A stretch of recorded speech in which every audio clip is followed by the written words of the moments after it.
Every year, on April 15th, every Major League Baseball player wears the same number, 42. This day is known as Jackie Robinson Day because on April 15th in 1947, he became the first African American to break the color barrier for the league. I'm very aware that you already knew about Jackie Robinson and his story, but do you know about the second African American to play in the major leagues? Well, this is the story of Lawrence Larry Eugene Doby and why you should know his name. Larry Doby was born in Camden, South Carolina on December 13th in the year 1923.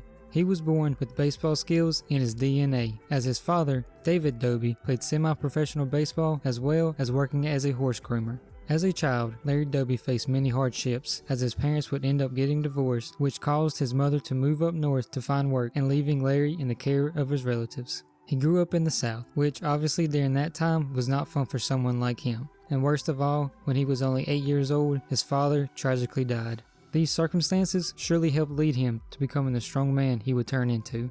While in the care of his aunt and uncle, Doby started attending a school ran by a Methodist church in Camden. This would be where he was first introduced to organized sports, which he was clearly gifted at.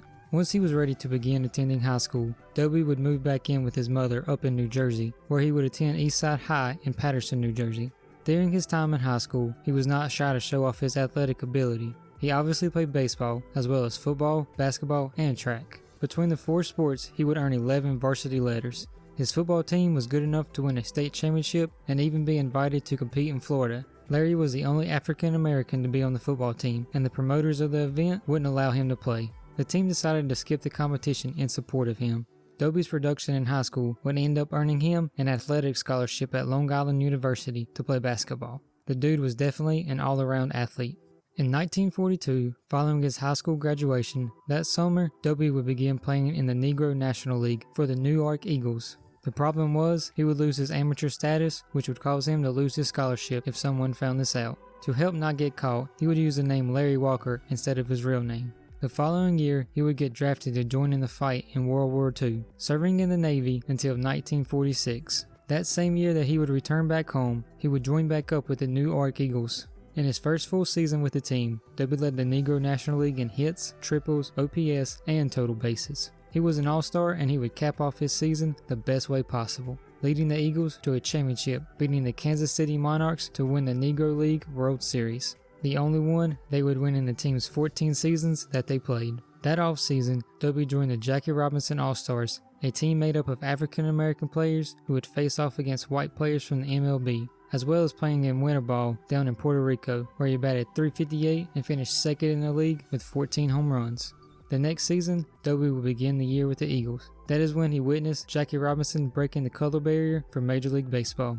After 30 games with the Eagles, Bill Veeck, the Cleveland Indians owner, would buy out Larry Doby's contract from the Eagles owner.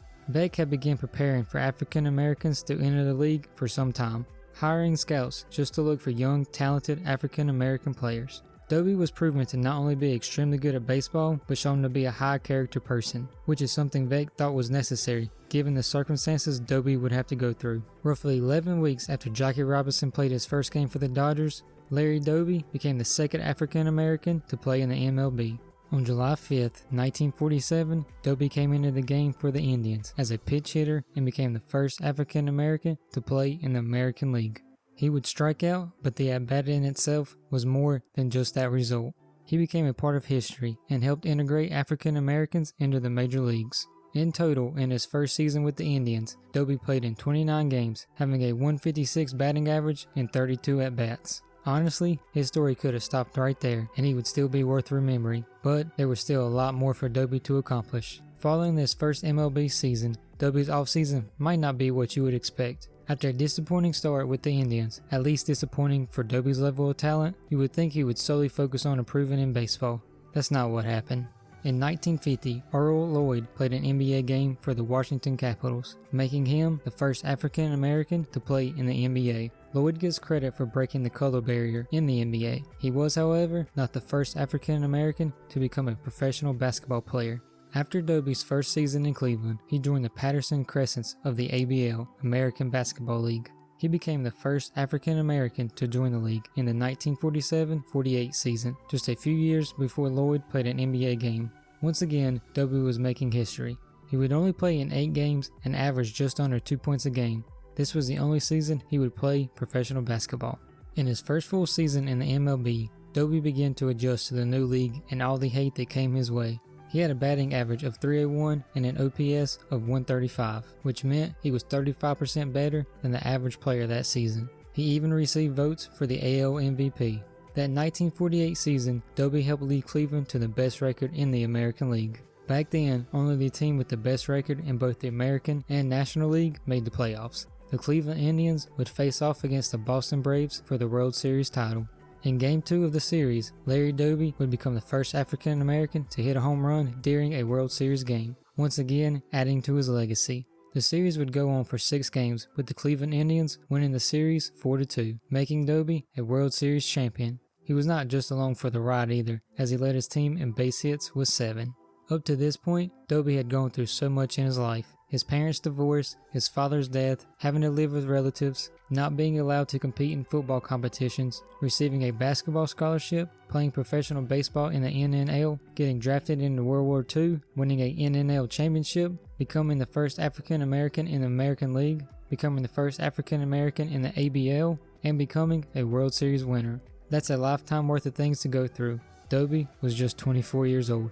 Between the 1949 and 1955 season, Doby may have been at his best. He was named an All-Star all 7 years. He would lead the American League in multiple categories throughout this stretch. In 1950, he was first in on-base percentage with a .442 average and an OPS of .986. In 1952, he had the most runs with 104, the highest OPS plus at 163, and the most home runs at 32. He was the first African American to lead either league in home runs, as well as leading the entire MLB with a .541 slugging percentage. In 1954, he once again had 32 home runs, leading the league, and was first in RBIs with 126. In 1950, he finished 8th in the MVP. In 1952, he finished 12th in the MVP, and the closest he came to winning an MVP was in 1954, where he only finished behind Yogi Berra. Looking at the race for the MVP in 1950 and 1952, Doby probably should have finished higher than he did. In 1950, he had the third best WAR at 6.7, and in 1952, he had the second best WAR with 7.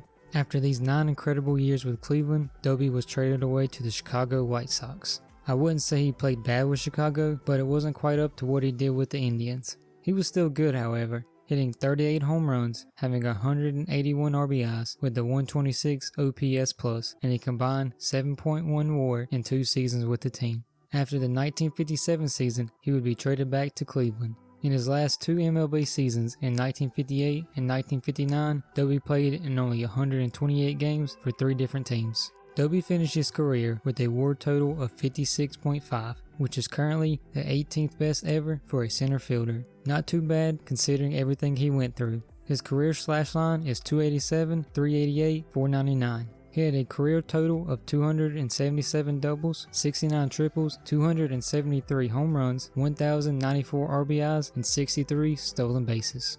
After his playing career was over, he still wanted to contribute to the game. In the late 1960s, he became a scout for the Montreal Expos and eventually became a full-time hitting coach for the organization. In 1974, he was hired as a coach by the MLB team that gave him his first chance, the Cleveland Indians. He was viewed by many to most likely be a future manager for the team. Unfortunately for Doby, Frank Robinson was hired by Cleveland to become the team's manager, making Robinson the first African American to become a manager. In the process, all the former manager's coaches were fired, including Doby. However, in 1977, Bill Veeck, the man who originally gave Doby a chance to play in the MLB, became the president of the Chicago White Sox. Veeck hired Doby as a coach under manager Bob Lemon. During the 1978 season, Lemon was fired and Doby was promoted to the manager's position. This made Doby only the second African American to become a manager of an MLB team. He would finish out the 78 season before being replaced for the 79 season. That was all the experience he got as a manager.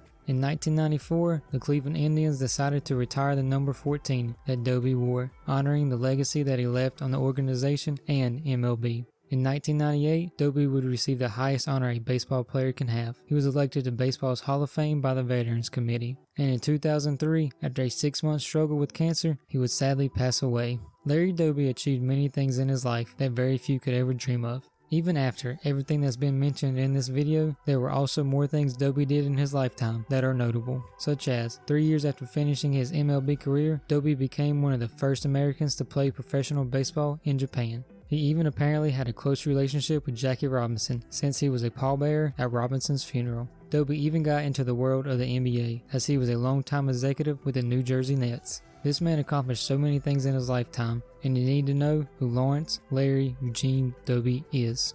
Thanks for watching, and let me know your thoughts on Larry Doby, and if there are other players, coaches, or anyone else in the game of baseball that not enough people know who they are.